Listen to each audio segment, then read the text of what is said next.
coñecemos, Sí, Miguel? bastante, bastante. Sí. Non sei cantos anos podemos calculalo. Eu debía de ter... Non Eu botes son contas, discípula non de botes Miguel, contas. con gran honor. Foi un mestre Con gran para placer. min e eu creo que para todos os que fomos discípulos del. E a verdade é que... Pero foi un pouco rara, porque eu non comecei a tese con Miguel dende o Sí, é principio, verdad, sí. sino que foi así un pouco pola retambufa, non, Miguel? Sí, non Xa sei. levaba un par de anos no instituto, Sí. e como, bueno, por estrategia, se se pode chamar así, querían que se fixera unha tese en microbioloxía, Sí, foi unha cousa pois, aí, bueno, pois dende as persoas que dirixían naquel momento decidiron que Miguel formara parte da miña tese, non? Realmente non foi algo planexado, sino que... pero ligamos dunha maneira tan... Pero ligamos dende o primeiro, a verdade, foi un acerto total, Sí, sí a ou non, verdade que Miguel? sí. Eu levo no CSIC dende o 93, é dicir, 30 anos. Xa cheguei aquí despois de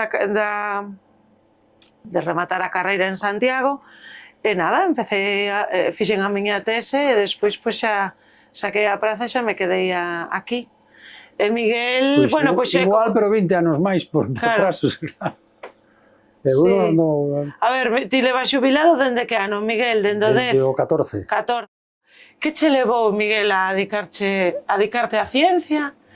E despois, como chegaches ao CSIC? Quer dicir, hai algo na túa vida que ti identifiques como que espertou en ti algunha vocación científica? Ou simplemente fuches ti mesmo? No, Isto é algo persoal, non sei se queres contalo ou non. Sí, sí, non teño problema. Home, eu podía falar agora de vocacións e tal, pero eu nunca creí nas vocacións. Non? Entón, non, a miña chegada á ciencia foi completamente oportunista.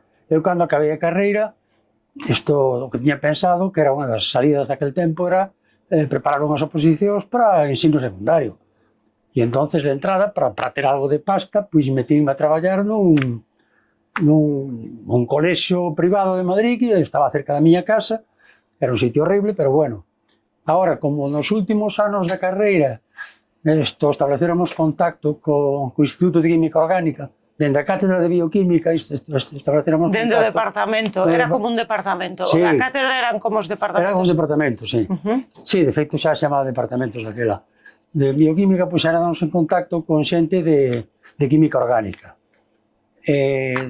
Cando acabamos, estábamos ali traballando, bueno, medio facendo traballos menos que de tesina aínda, pero bueno, como unhas prácticas de laboratorio un pouco máis avanzadas. Pero estabas na carreira nese momento. Estaba na carreira, sí. Pero ao acabar, coñecíanos a amiga, Pepe Franco, que tamén estivo aquí despois, e propuxeronnos que pidiéramos unhas becas que se chamaban do PFPI, que nacían en aquel momento, as becas do PFPI, do Plan de Formación de Personal Investigador. Do Ministerio, do entendo. Ministerio. As becas que había antes daquela eran do PIO, que eran 3.000 pelas ao mes. Eran moi pouco atractivas e eu non o tiña pensado pedir ninguén. Pero de repente as do PIO, as do PFPI foron de 10.000. E entonces era un salto cuantitativo. E estábamos falando de que ano, Miguel? Importante. Isto no 1968-69. Entón, eu pedina por a ver se caía, deronma, e entonces, pois, deronme un tema de tese e empecé a fazer a tese. Caí na investigación por iso. É dicir, foi unha oportunidade. Foi un problema de oportunismo. Acepto que haxa xente que teña vocacións definidas, pero eu estou completamente convencido de que se me meto en calquera outro tema, houbera tido o mesmo interese que no que me metín. Que non fora a ciencia. Que non fora a ciencia, sí. E química orgánica pola oportunidade tamén? No, bueno, a mí dentro da bioloxía sempre me gustou, eu sempre teño moito respeto pola bioloxía de bota, pero eu sempre fui máis de bata. Eu tamén. Claro, entonces a min gustame máis o laboratorio máis que outro.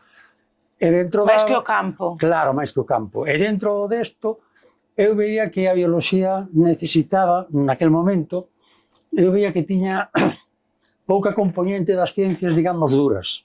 Química, física, matemáticas. As básicas. Claro, as ciencias básicas eu creo que a bioloxía naturalista daquel tempo tiña pouco. Era máis observacional. É máis observacional que experimental. Bueno, probablemente naceu aí, non? Non, iso está claro. Por iso digo que eu teño moito respeto pola bioloxía de bota. pero a mí va máis a outra. E cando se me presentou a posibilidade de química orgánica e de facer asignaturas de doutoramento, por exemplo, como relacións de estrutura química e actividade biolóxica, ou métodos espectroscópicos en química orgánica e tal, eso para min era unha cousa máis interesante que as asignaturas de doutoramento que se me ofrecían en biolóxicas. E entonces, cando fui química orgánica, pois fui moi a gusto a química orgánica. Claro, porque ti estudiaches na Universidade Complutense de Madrid, non, Miguel? Sí, Desde aí, naquel momento o CSIC, supoño que estaba moi centralizado en Madrid, bueno, segue estando agora. Segue estando agora, sí. Pero daquela sí, daquela máis. Todavía era máis. Entón fixeches ali a tese, bueno, e despois foi cando viñeches para Vigo, non? Sí, eu en Madrid acabei a tese, fixen as oposicións a colaborador ali. Sacaches a praza ali? Saquei a praza ali. Nada máis sacar a praza pedín un traslado a Vigo, porque a min... eu pensei que non o pediras daquela, pensei... Sí, eu pediro... Estamos falando dos 70 ou así? Dos 72. Eu entrei no 68, cando acabei a carreira, e acabei a tese no 72, aos principios. E entón nada máis sacar a praza foi no 73. E nada máis sacar a praza pedín o traslado, pero non mo deron. Tiveches que esperar. E ademais meteronme nun proxecto, nun programa da OCDE que era do estudio da contaminación nas grandes concas hidrográficas españolas. A min tocoume Guadalquivir, e entón estuve 6 anos na... Pero ali xa estabas traballando con insecticidas, non? Porque sí, eu xa fixera a tese no metabolismo de insecticidas. Entón, que, por certo, busquei a tese e atopeina. Atopáxeles. Está nas bases de datos, Miguel. É moi mala, non? Eu quedei flipada, porque nunca vira. No, eu tampouco. Digo, ostras, pois sí, probei e estaba. Sí, bueno, a cuestión, ti traballabas en insecticidas, estabas ali, entraches nese programa do estudio de contaminación no Guadalquivir. Sí, era un programa que se chamaba Estudio da contaminación non intencionada do medio por plaguicidas organoclorados. Non intencionada. Non intencionada. Entonces... Isto é un pouco dubidoso, non? O de non intencionada ou que? Claro. Utilizábanse nos cultivos, entendo. Claro que se utilizaban, pero entonces non intencionada querese decir que ao principio pensábase que ti botabas un insecticida no trigo e dali non se movía. Xa. Foi no 64, un libro de Raquel Carson, se chamaba Primavera Silenciosa, Silent Spring, un libro que foi moi famoso, que foi a primeira vez que se dixo non, nós botamos insecticidas aquí, pero como non se degradan, aparecen logo en todas partes. Entonces, falábase de non intencionada... Pero pensaban que se degradaban, cecais? Pensaban que se degradaban, ou realmente non tiñan a proxección para pensar no impacto, porque agora mesmo, coa importancia que ten o medio ambiente e o impacto ambiental, parece un pouco raro que alguén nos lle ocorrera que... En absoluto, vamos a ver. En España, desde logo, pero creo que basicamente en Europa tamén, os primeiros datos de residuos insecticidas organoclorados en musculatura de paxaros, por exemplo, pois foron os de Pepe Franco e Maiseu. Ah, sí? Sí, sí. E daquela o CSIC, a ver, estamos falando da época, claro, do final do franquismo, non? Sí, sí. É dicir, como era aquelo? Porque ti, a ver, un pouco, ao longo da túa trayectoria, tiveches a oportunidade de ver aí un cambio político enorme. E supoño que, claro, eso se reflexaba tamén... Sin embargo, eu sempre che lembro falando moi ben da túa formación en química orgánica. Non lembro, non estou falando da estrutura do CSIC, pero sí que...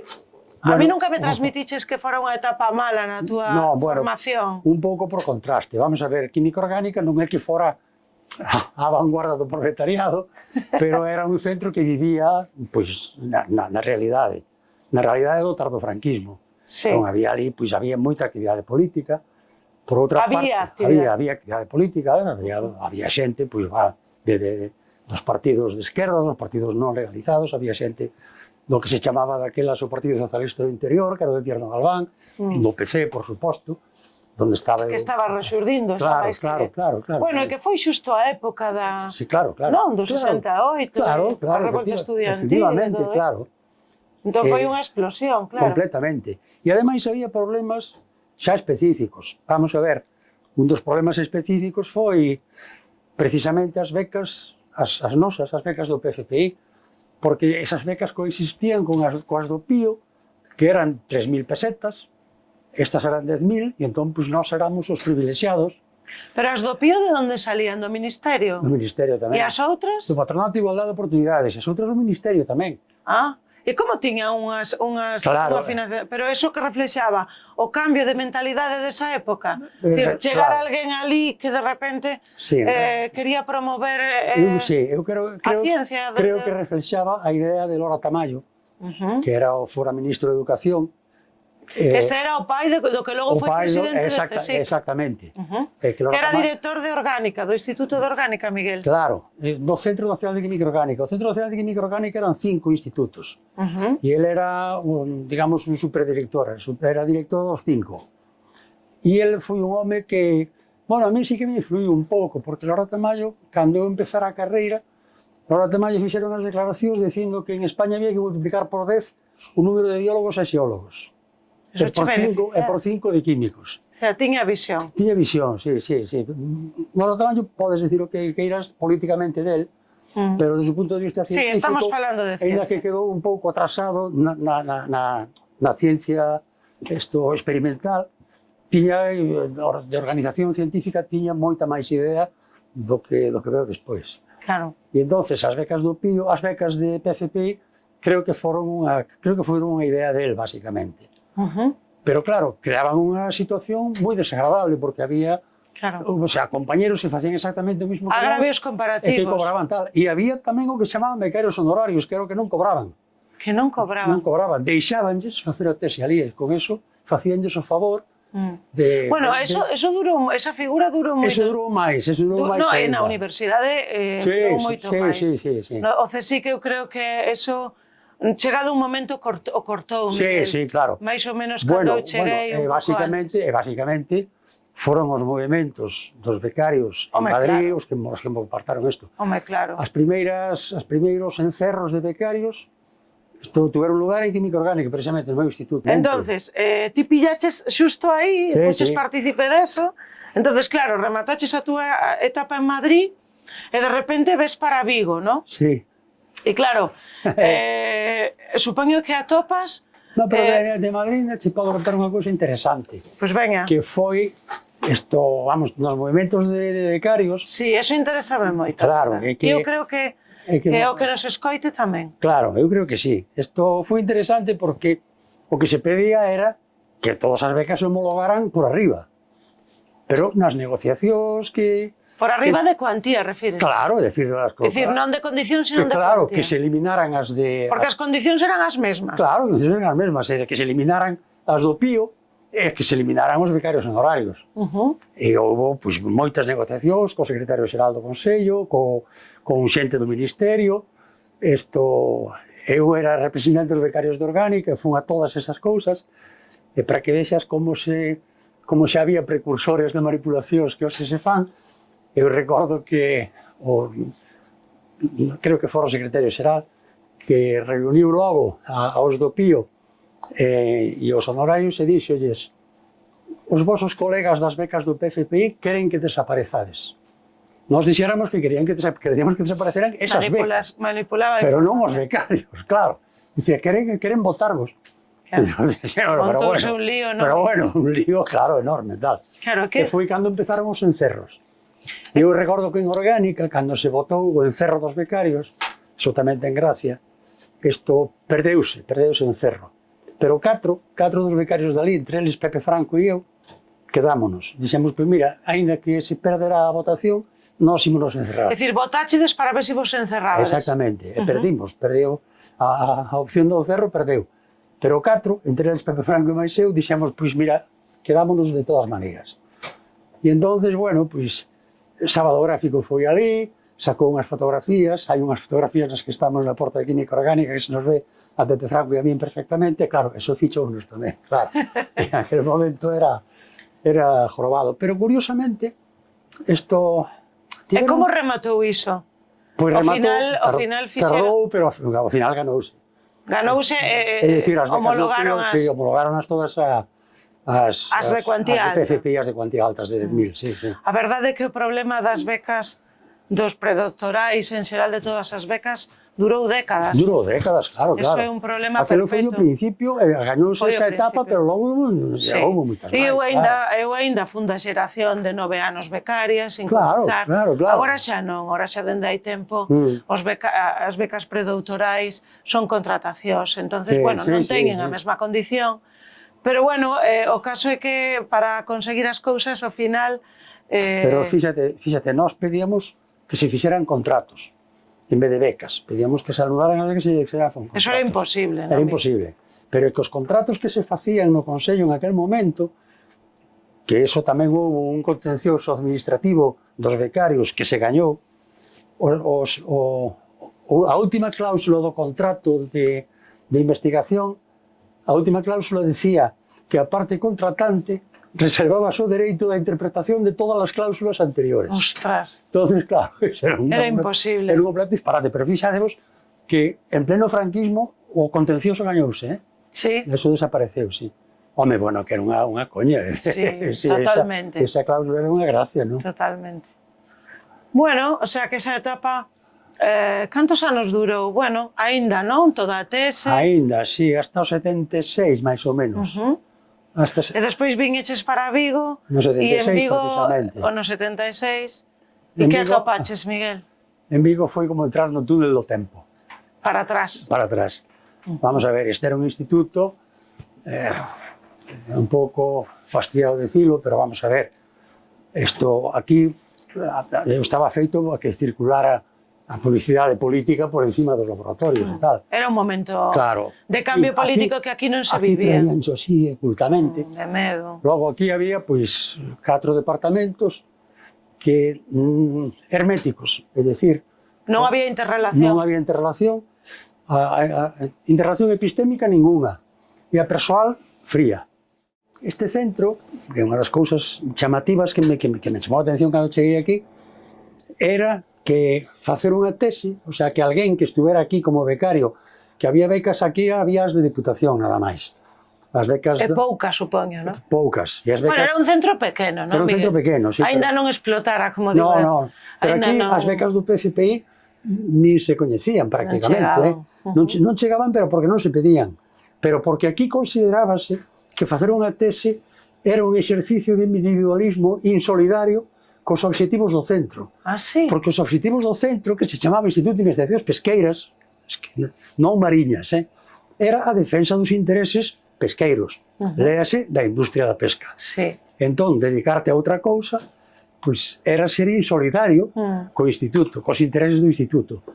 E iso, claro, por exemplo, Miguel e máis eu, e máis Pepe Franco tamén, que viñamos con outra educación, dixemos, pero bueno, pero isto é unha coña, non? Sin embargo, algún dos pioneiros da casa, do instituto, nos lle chamamos a casa, sempre, Sí, Miguel me entende, non facía investigación tan aplicada, non, Miguel, dos que estaban, no, por exemplo, Fraga. Os Pero, outros, bueno, sí. É dicir, pareceme raro que dis, aínda que sí que é certo que este instituto, eso é o que di a historia, non é o que estás dicindo ti, naceu de alguna maneira... Bota un vistazo ao ritmo de produción de tesis. Sí, está claro. Está moi claro. Sí, eso é verdade. Eso... Pero chámame a atención con algunhas persoas que había nese momento, sobre todo Fraga, non? Fraga, no, claro, vamos a ver. Pero bueno, Fraga era un e aquí había máis xente. Claro, a máis Fraga...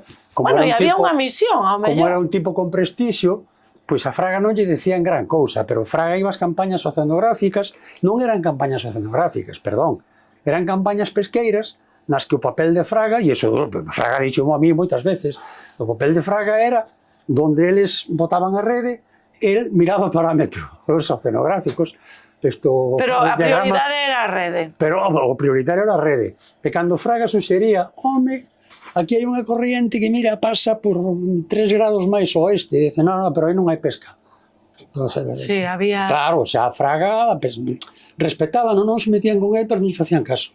Fernando Fraga foi un... Bueno, Miguel pode falar moito máis que a min del, pero bueno, basicamente, a ver, Fraga foi nesta casa, eu creo que con Miguel e poucos máis... Foi a ciencia desta casa. Claramente o hexemónico deste instituto era a pesca. Sí, claramente. É dicir, cando se cambiou Vamos a ver. Bueno, pero Cambiou sin o Instituto embargo... de Investigacións Mariñas cando foi director, Sí, sí. Pero antes era pesqueiro. Sí, E era moi distinto. De feito, en Vigo coñécesenos moitas veces aínda por pesqueras. Sí, sí, eu ainda digo a veces Eso tamén. e hai xente que nos confunde co oceanográfico. Claro. Sin embargo, e, a ver, botándolle un guiño ao instituto, sí que creo que sí que é verdade que tivo esa vertente aplicada dende o principio. Despois eu creo que se foi desenvolvendo, non, Miguel, sí, de base. Vamos a ver. Despois foi chegando xente e tal. Pero vamos despois dou esa estrutura tan singular que ten o noso instituto, non? Sí, que a ti gustache, eu sei, non? Sí, a mí gusta que xenera interdisciplinaridade, claro, que xenera multidisciplinaridade. Tiña que xenerar moita máis, pero a verdade é que está ben. Aí está. Vamos a ver, é singular no CSIC. A idea do instituto era moi clara, no? Que non era, a idea era de Andreu, realmente. Andreu, que era un home, pois tamén políticamente... Andreu era un investigador... O director de Barcelona, que foi o director de todo, de sempre. Pero a que se dedicaba, Miguel? Cal era a súa liña? Básicamente pesca. Pero tiña pasaba... Era do ICM, do de Barcelona. Sí, do de Barcelona, pero pasaba un pouco como a Lora. O sea, ideolóxicamente, todo reexitable que queiras, pero tiñas ideas claras desde o punto de vista da organización científica. Bueno, a ver, é que a ideoloxía, a verdade é que influe nunha carreira científica para min, na miña opinión, claramente. Pero, bueno, non ten por que influir, é dicir, se ti eres un científico bon, e tes visión, e che gusta o coñecemento, aí está. Se ti vas pola verdade, pois non... Non che ten que influir. Non ten que influir. Por eso que a política... É moi difícil, pero non tiña que influir. E eu teño algún exemplo de xente, pois eso, ideolóxicamente rexeitable, pero científicamente moi válida. E Andreu dicía, e tiña razón, dicía, vamos a ver, se o Instituto Voso está nunhas situacións ideales, ten que facer, por unha parte, o estudio dos recursos no mar. Pero como o estudio dos recursos no mar depende das condicións oceanográficas, ten que facer a oceanografía. Pero logo, se recursos chegan á terra, e na terra hai que industrializalos. Polo tanto, ten que haber tamén unha parte tecnolóxica. E logo, dice Galicia, o sitio dos cultivos mariños. Aí está. Polo tanto, ten que haber un departamento de cultivos mariños. E era o que había. E iso era unha idea de Andreu. E era o que había. Estamos falando dos anos 70 e largos, non, Miguel? Sí, 70... E é o que hai. E é o que hai. Entonces, é dicir, esta estrutura que non é frecuente no CSIC, é dicir, non hai moitos institutos coa nosa estrutura, que ten unha parte mala que é a que dicías ti, Cecais, ou mala ou pouco, non sei como decir, pouco estimulante para o coñecemento en algúns aspectos, porque se iniciou cunha gran parte do coñecemento destinado ao aplicado, esquecendo un pouco a parte básica. Ten outra parte boa. Non só o aplicado, que era a defensa da pesca. Xa. Que sabemos que é unha actividade xa moi cuestionada hoxe, pero ademais non só da pesca, senón da industria pesqueira. Que non, digamos, aquí non se preocupaba moito a xente da pesca artesanal, por exemplo. Non, aquí era as pesquerías lonxanas que se chamaban. Volvamos, que a mí me interesa resaltar a túa liña no instituto, porque aínda está presente. Iso creo que é importante. Entón, nesa estrutura que ten o instituto, ti chegaches, estiveches aí un tempo facendo química analítica, traballando, en química analítica. A mí asignaronme a Fraga, co cal eu me quedei encantado.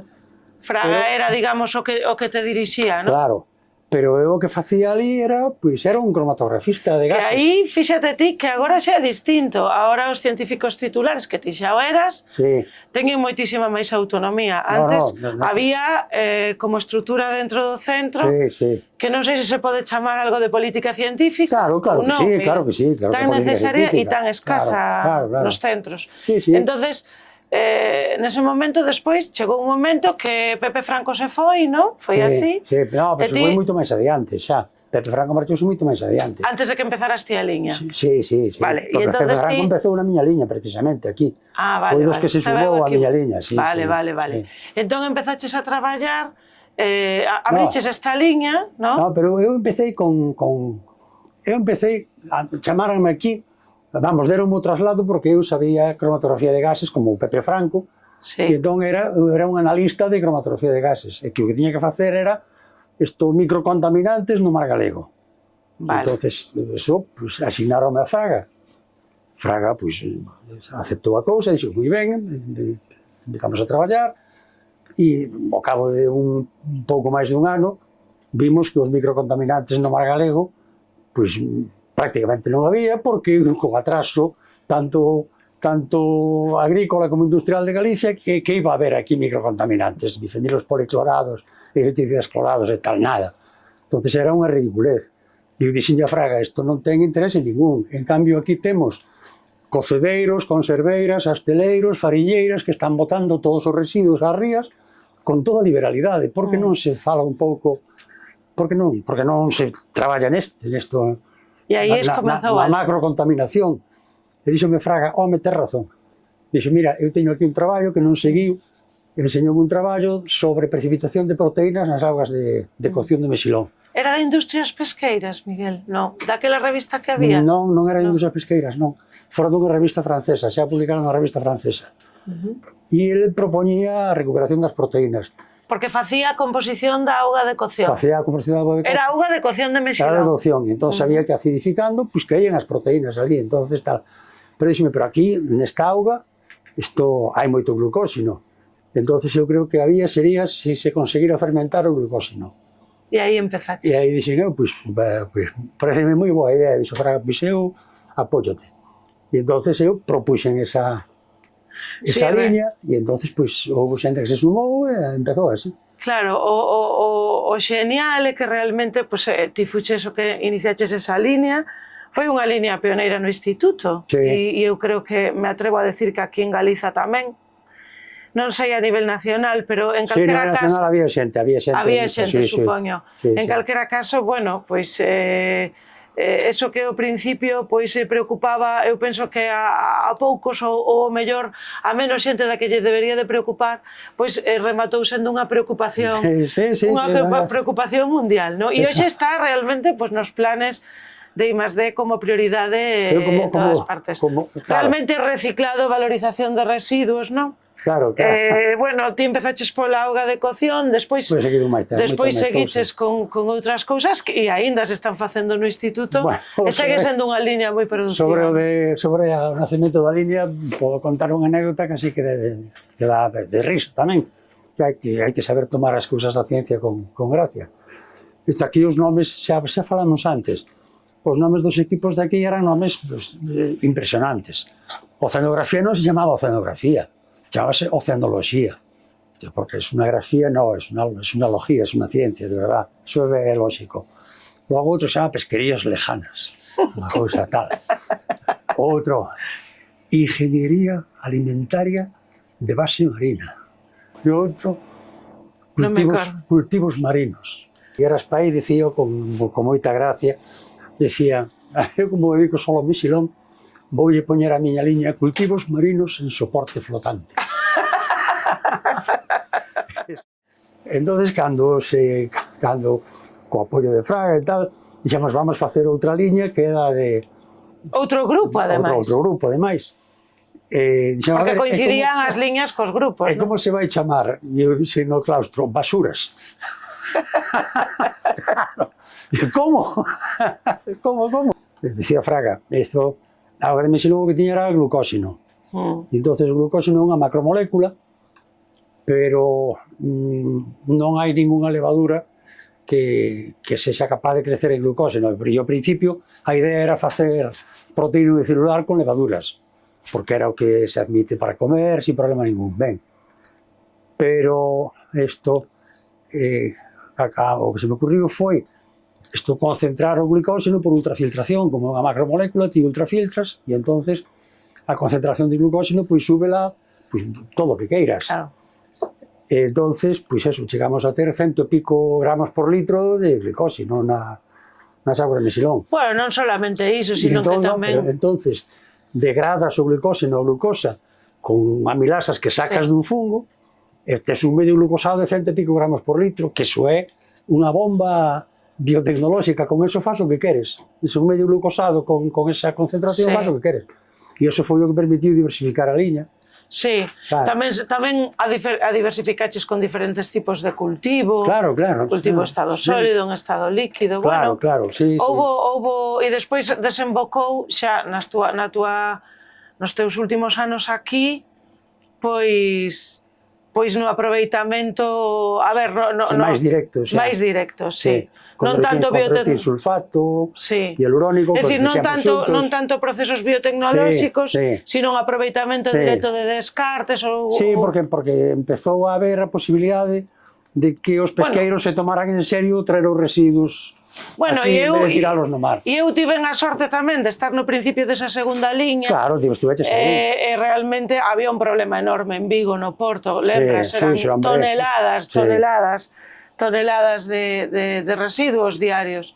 Entón, bueno, pois un pouco tamén nos empuxou aquelo, lembras? Sí, claro. Se empezaron a facer as primeiras cousas, logo eu, bueno, xa me fun por outro lado, pero a liña continúa no Sí, agora siguen ademais con esas cousas. Sí, seguen con esas cousas. Entonces, bueno, a verdade é que a trayectoria foi espectacular. A min de toda a parte que me toca, si me gustaría resaltar o que dixen ao principio, a capacidade de Miguel de xenerar escola, que creo que ademais bueno, ten moito que ver, eu creo que contigo mesmo, no? Cos coñecementos que tes, pero non solamente con iso, eu creo que con menos coñecementos tamén se pode xerar escola, pero é un problema de modo de facer, Miguel, e de modo de transmitir. Sí, un problema mellor de que... Entonces, eu creo que... divertirte traballando tamén. Divertirte era moi divertido, sabes, facelo ao mellor menos formal, non entendendo a formalidade como a falta de rigurosidade, sino menos formalidade no modo de... con rigor, claro. Aí está. Entonces, na menos formalidade había moitísima discusión, bueno, que a mellor a discusión era tomando un café ou ceando ou botándonos unhas risas no laboratorio ou, bueno, ou incluso levar a mente a esa parte cando discutes medio disparatada, non? Sí, claro. Que ás veces son xeración de ideas, non? Claro. E iso faise menos. O brainstorming que din os ingleses. O brainstorming, porque dos proxectos que ti levaches a cabo, Miguel, algún que che quedara máis na cabeza por calquera das razóns, é dicir, ou porque fora máis ambicioso ou porque fora un maior reto, ou porque respostara a sociedade, ou porque o disfrutaches máis, algún que sinales? Non, máis que proxectos, a mí gústame unha liña exactamente, o sea, a ver... É que a min concretar en proxectos tamén, eu estou de acordo contigo. E logo, dentro de proxectos, pois, fitos concretos. Aí está. E eses fitos concretos normalmente sempre era cando algún fenómeno biolóxico podíamos encaixar nunha ecuación, nun modelo matemático. Eso era o gustazo. Claro. Bueno, porque era un gustazo porque ao final... Pero a ti tamén che gustaba, non me digas a min, a ti tamén. Eu son apasionada tamén, se o sabes. É dicir, gústame a ciencia moito, como ben sabes, e a bioloxía máis. Bueno, porque ao final é a maneira de explicalo, non, Miguel? Galileo decía, la naturaleza está escrita en lenguaje matemático. Sí. Tiña razón.